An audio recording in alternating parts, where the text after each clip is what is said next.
just arrived over from Baghdad. He arrived yesterday. And he will take part in a Q&A with the BBC correspondent Hugh Sykes, who has been doing The World after Saddam on BBC Radio 4, a series of interviews with ordinary Iraqis looking at 10 years since the invasion and how their lives have changed. So please welcome Haider Dafar and Hugh Sykes to the stage.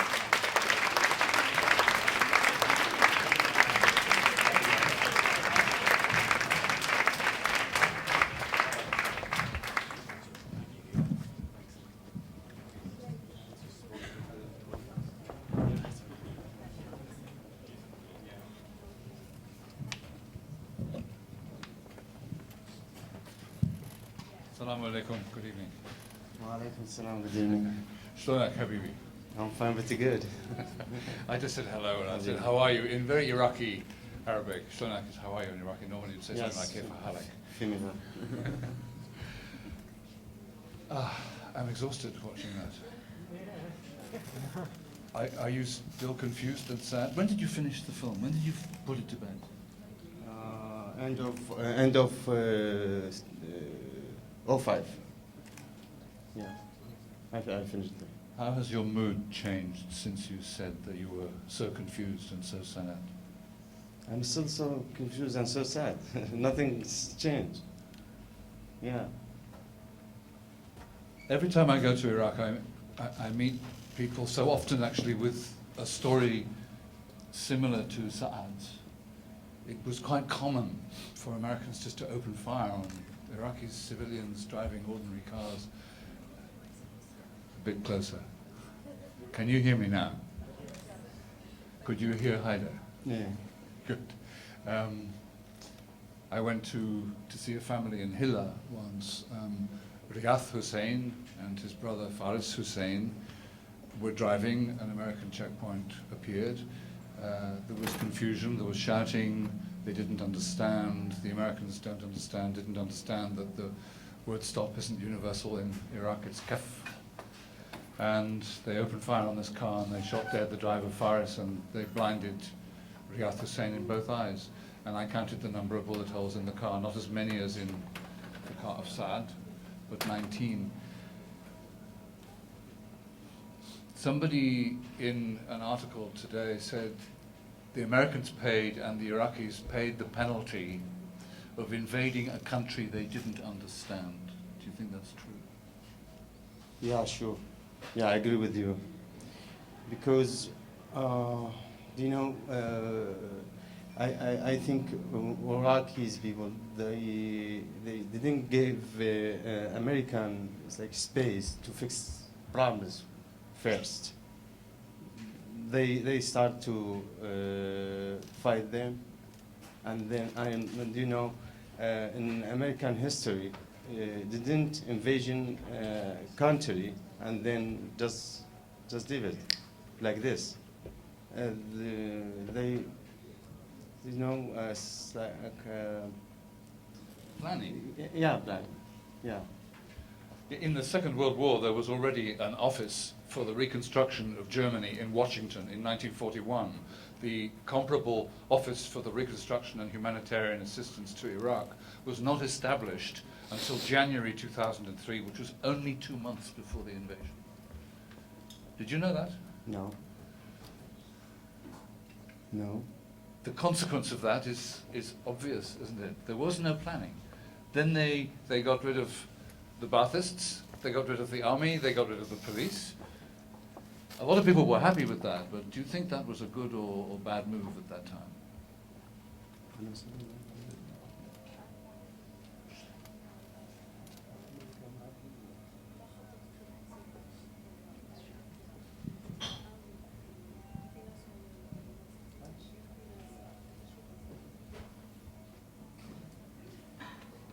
Yeah, also I agree with you. American, they have no planning. When they just when an invasion Iraq and killed Saddam, because you know Saddam was a symbol power in Arab country.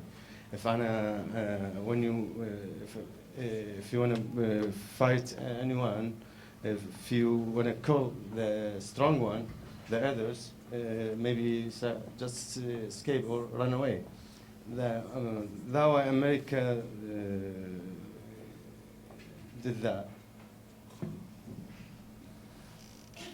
Every time I go to Iraq also, and I've been about 20 times since the end of the war in 2003, the beginning of the occupation and everything that's happened since, and I hear stories like Saad's, I hear despair and grief, but almost immediately after hearing terrible stories, I also hear laughter. You move from grief to laughter very fast. What's your secret?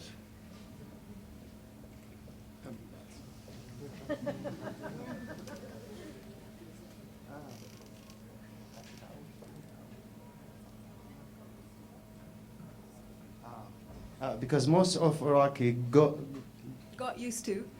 go used to about this because do you know Iraq-Iran war 8 years, and then the Gulf War. the Gulf War, and then embargo, and then 2003. Most of Iraqis, it's like nurse work in morgue. They're like nurses working in a morgue. Yeah, So they have black they have humor. job. Yeah, but it's my job. So they wash the bodies and Yeah. put them in the coffins and almost don't notice. It's like machine. Yeah, why not? On automatic pilot. Yeah.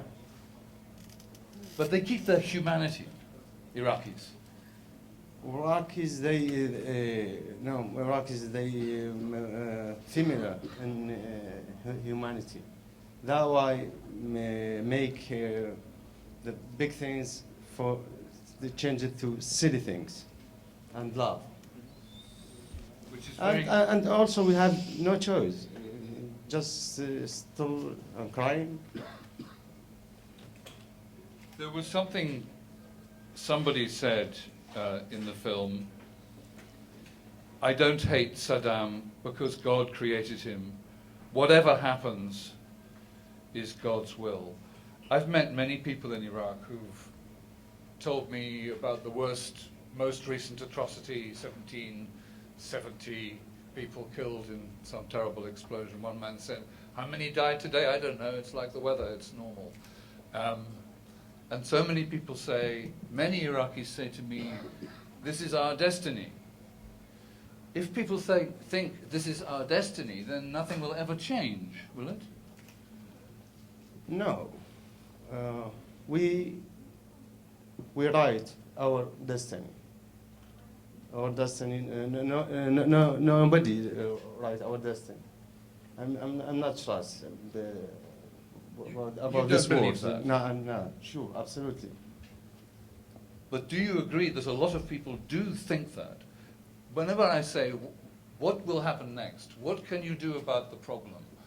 Very often the answer is, God will help us, and they say, Inshallah. Is that a strength or a weakness? That's weakness. What's the solution? Inshallah.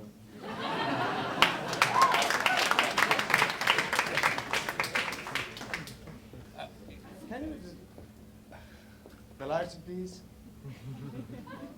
He's a movie director and he doesn't like shining Yeah. at him. He prefers them shining at other people. Sorry.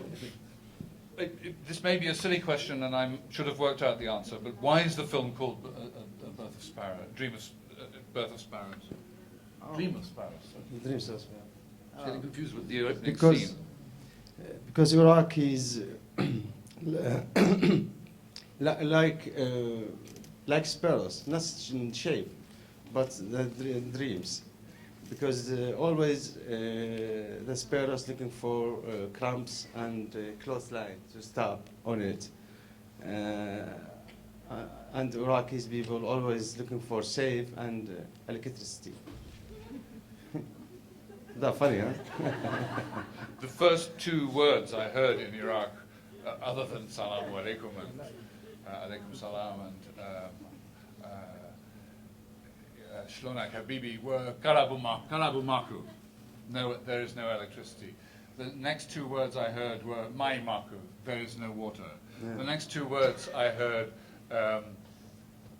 were amen maku, there is no security. The next two words I heard were majar aku, there is sewage. He's liar, even Marco. Is it getting? It's a journalist's question. This is it getting better? Now? Yes. Now you mean? Yes. In Iraq, is Iraq getting better? No, I guess no. No, because now we have government, and government they have it's like democracy government. It's not like one person. Now we have Maliki and other parties, but at the same time, how you can be you my partner, but at the same time you will be my enemy. How? But this is democracy. This is a new democracy. Is that the problem? That it's new? It's a new experience. Yeah, because democracy is not push the button to be democracy. No, we need time. Yes. Anybody who'd like to ask a question? There's a roving microphone somewhere. The lights are so bright. I can't see where it is. There's a hand up right over here, conveniently near the side, and up at the front. Hello. You chose to shoot part of the film in colour and partly in black and white. Could you maybe talk a little bit about those choices, those artistic choices?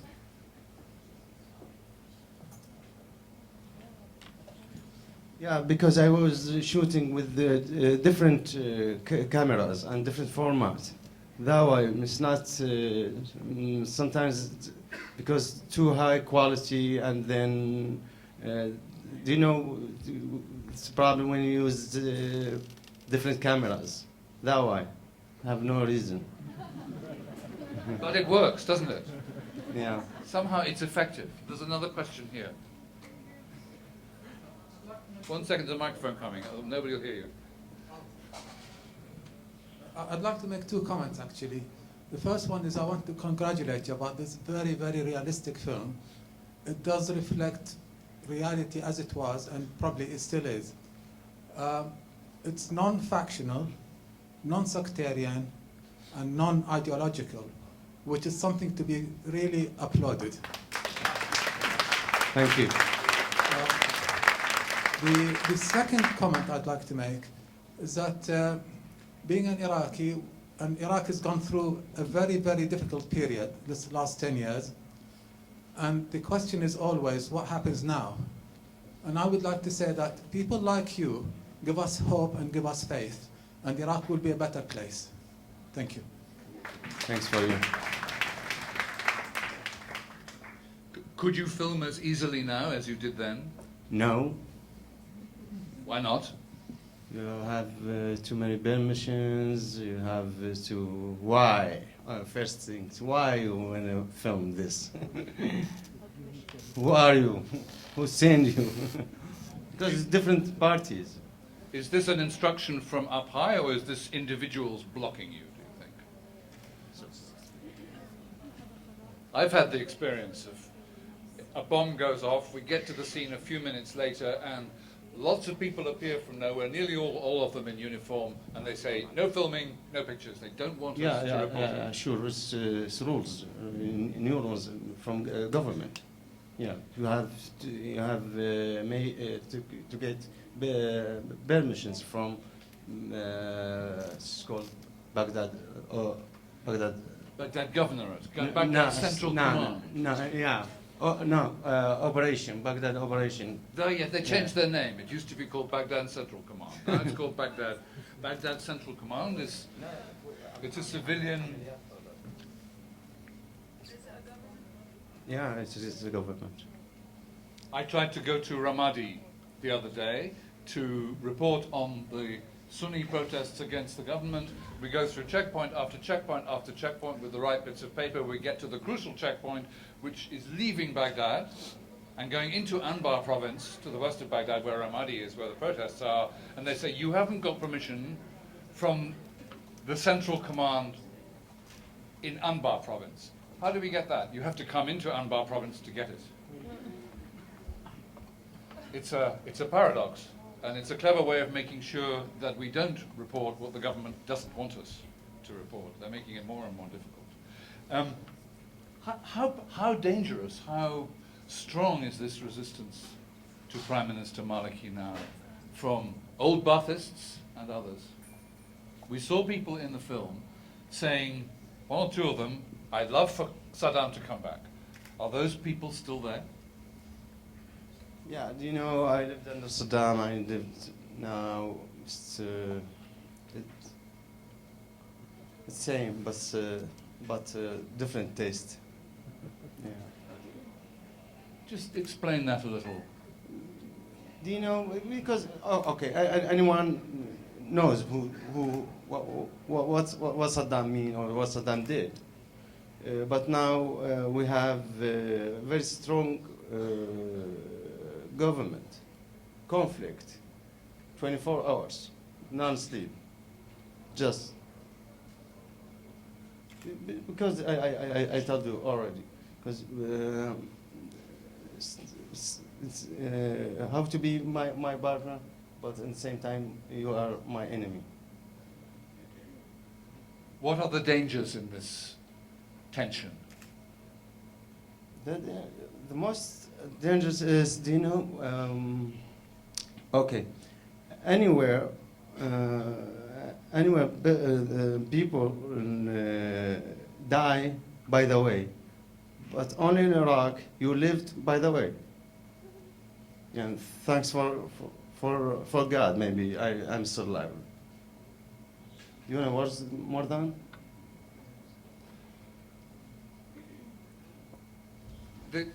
There are so many things in Iraq which are confusing. One of the most recent confusions is Muqtada al-Sadr, who is a Shia cleric and heads the Mehdi army, the Jaish al-Mehdi, has lent his support to the Sunni protesters in the West. I'm back to Baghdad. I'm not forgive me. So even here that's a I need, dangerous stuff. I need my head. Is it still sometimes dangerous to talk? Yeah, sure.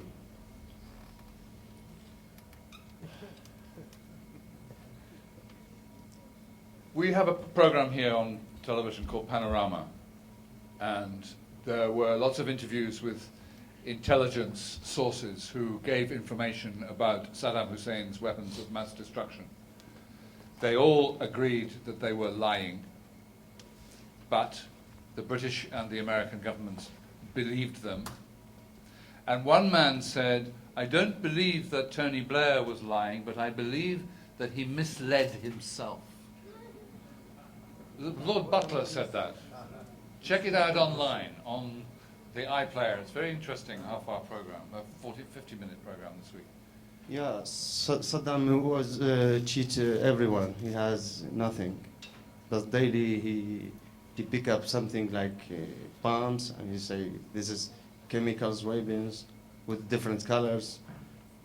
But Saddam, he doesn't have chemicals or something or chemical Weapons of mass destruction. yeah, chemical. yeah. The theory at the time was that he had to pretend that he still had them because otherwise he would have lost face with his own people. I can't see if any hands are up, so put them up high. There's one right in the front here. Why don't I pop this one? Oh, right, okay. Here it comes.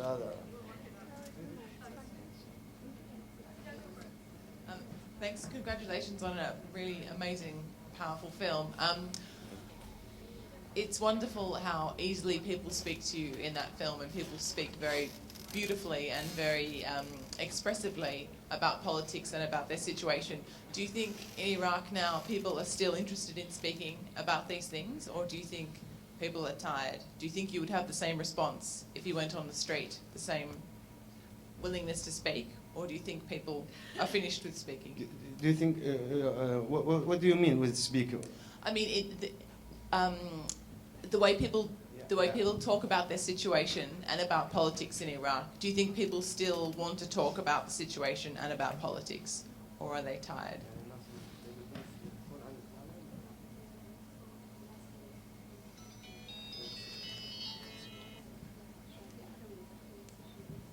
No, no, no, absolutely no. It was different. It was more freedom, yeah.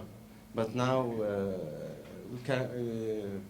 That's why I can't answer him. Is that clear? It's my experience as well. There's been an arc from Saddam's time, of course, when we couldn't go around without minders. Immediately afterwards, I could go around Baghdad and Basra and Hilla and Karbala on my own, asking questions all over the place. And I usually found people who spoke English. Saddam Hussein's education system was very good. But then that stayed up at that level of openness and willingness to speak for about 3 or 4 years. But now it's going right down, and more people are much more reluctant to talk than they used to be 5 years ago. Another question somewhere at the back, yeah. Good. And then, yeah, there's another one next to you as well, so that's good. First, I just want to say I apologize about my broken English, because it's like 2 years I don't, because, language needs practice. Your English is better than my Arabic. Like football.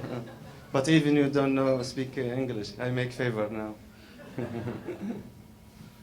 Yes, please. I have 2 questions, actually. The first one is there is a lot of mentioning about the truth in your documentary.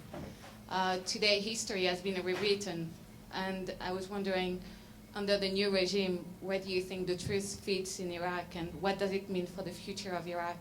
And the second question is, Iraqis have a tendency to say, there used to be one Saddam before, now you have 40.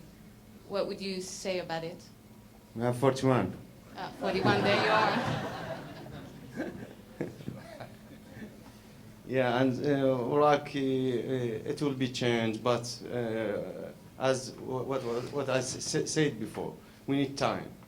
We need time to educate or learn how to use the new democracy, how to know why I select these people to put it in government. We need time. And there was another question near you, I think. Well, there was a hand up. Yeah. Yes, congratulations on this very strong documentary film. I particularly enjoyed certain parts that I would like to highlight, and I would like you to comment a little bit on your decisions for making those choices. I would say that there is a moment in which there is a person that says that cinema is a language. And I really agree with that, but I would say that I don't agree with the second part that he mentions, in which he says that it's like any other language. Because I think that this film shows that cinema is a language in which we have to make an agreement that we want to speak about this. And I think that in this film, you perfectly achieved to get people get involved in this language that cinema is, and they were aware of the importance of speaking in this language for many different purposes, and this is why we are speaking as art, as the first step to speak about something else. But I like also the way in which in your film it is very reflexive, and I would like you to comment on why you made those choices of speaking about the process of making the film itself, and speaking about the importance of getting another filmmaker and the driver, and how that became kind of a game in which we were also invited to take part in that agreement. Sorry. It's too long. Cinema language.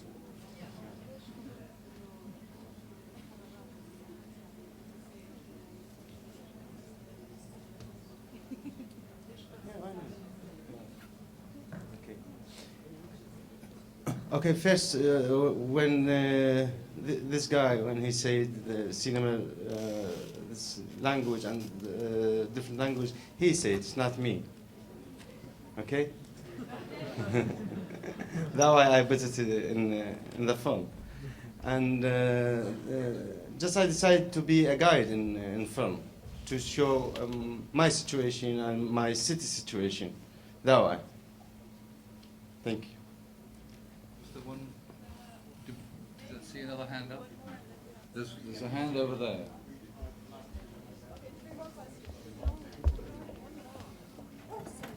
And then you have to pay.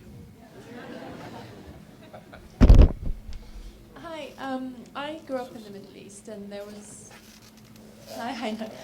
Mabruk on the film, and I grew up in the Middle East, and the East has generally always looked to the West with an infatuation of the culture and the music, and you can see that in your film with posters of Michael Jackson and Britney Spears. After what Iraq's been through, is there still that kind of like this interest in the West and wanting to adopt it, or do people feel somewhat disillusioned?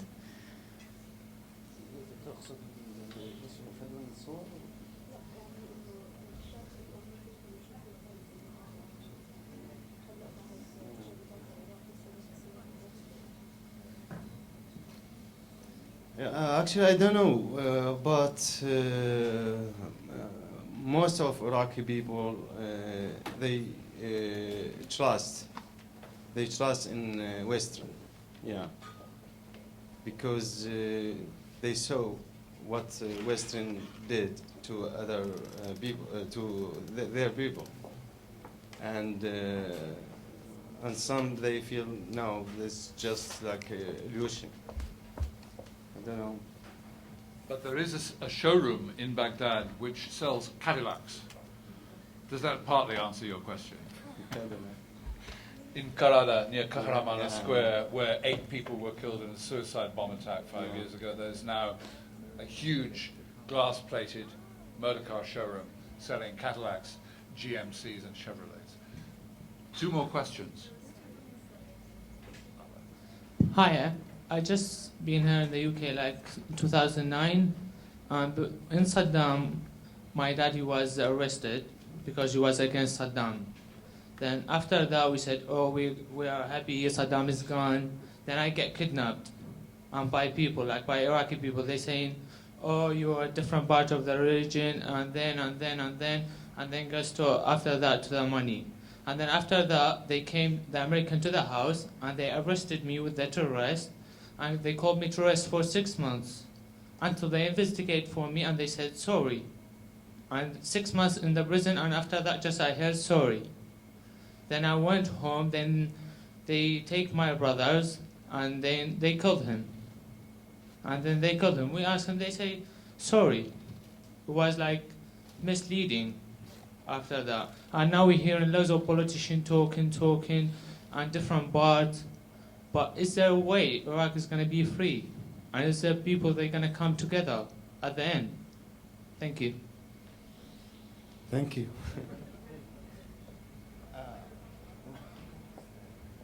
Can I just clarify something? Who killed your brothers? It's a different part, but I believe like it's all like from outside. They come and they give people money, and they talk about religion. But when you ask them, when they kidnap you, when you ask them about religion, they don't know nothing about it. But they just say religion. So you were arrested and By detained Iraqi people. by Americans? No, by Iraqi By people. Then the American came to the house to take the terrorist. They took me with him because like they investigate, they put you in the prison, and they come to speak with you after 6 months. But the question is, how can people come together again in this situation? That's very recent, yes? Yeah, you know, so Iraqis, they have also different, it's not different, it's like hard mood to understand each other. Americans, when they occupied us, they remind us you are Shia and you are Sunni and you are Christian and you are till today this like what's it called from Beledouin? Hand grenades? Yeah, it's like hand grenades when American they when I was just 2 days ago when I was in Baghdad, the doctor he was talk with the Iraqi woman, and when he discovered her from her accent or something, you are Shia. I'm not dealing with you. We need time. We need time, mate. But also, it's true, a lot of Shia-Sunni marriages exist. There was a statistic in 2004 that 17% of Iraqi marriages were mixed Sunni and Shia marriages. Nobody knows Who's who? Even me. But can you guess I'm Shia or Sunni? One final question. Okay, first of all, I want to say assalamu alaikum to everybody, and I want to, as an Iraqi, I want to thank everyone for coming out here. From people from different backgrounds, taking your time out. You're all beautiful souls to me. To take your time out and come and share an event like this. And thank you, sir, for brave work. I applaud you, and Thanks. I think we need to applaud all of you guys and sir as well. If you want to applaud yourselves, please. Thank you. Yeah. All right. Thank you. First of all, my question is about moving on from this gentleman's comments and his question to be a little bit more constructive, to add a little something we can take home from this. And following on from this work, this amazing work, about the Iraqi identity, to give you something so you can take home as well. If you can, my question is, what do you see, what are the consistent shakhsiyya al-Iraqiyya, something that's consistent in all the different periods in Iraqi history, are difficult, because what we see now, this does not reflect the Iraqi identity or personality, what these people have been going through. This is the vulnerability of the human condition. From an anthropological perspective, this is very unique circumstances that very few periods of history people have lived through it. So this could be us. We could be reacting like this. We could, from seeing the different answers that we've had, people for the war, people against the war, people. This is something that could be us. You know, people say, "Oh, these people are traitors," and these people are no. You can never be judgmental about these people. The people that we saw, we cannot judge any of them. I can never, as an Iraqi, I have my own perspectives. But this could be any of us if we were put in that position. What's your name? My name is Mustafa Al-Ubaidi. You can follow me on Twitter, Musobaidi, @Musobaidi, Musobaidi. That's very low. So why can I? Anyways. Let me. We have to bring this to a close. I want to ask a question. Okay. My question is, what are the consistent elements of the Iraqi identity that people can take home, so they can, if you can round up everything that you say here from before, from your video, and in the future as well. Okay, thank you so much, Haidar. Something positive to send us home feeling a bit better, or should we feel bad?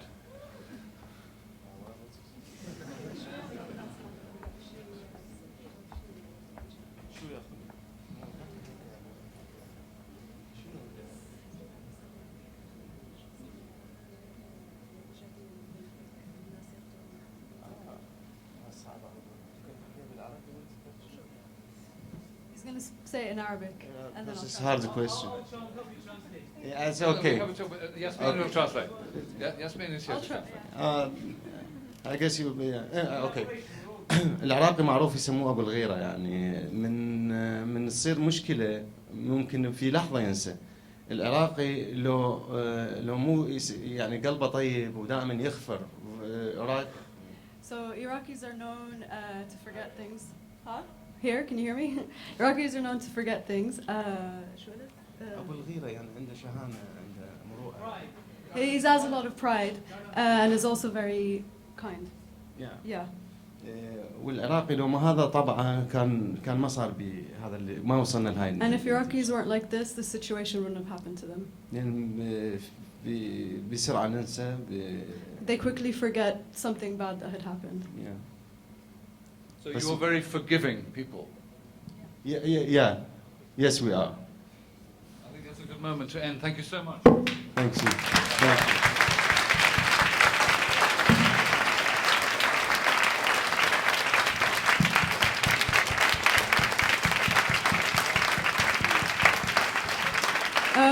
Please stay, we're going to have some music on, so please stay on for a little bit more. Thank you. Thank you very much to Haida Dafar, Hugh Sykes, and Yasmin for the translation. And now, yeah, please. Thank you. Please do stay on. We're very lucky to be joined tonight. Haida Dafar just arrived from Baghdad yesterday, but Hassan al-Imam, the oud maestro, is leaving to Baghdad tomorrow for the first time in 21 years.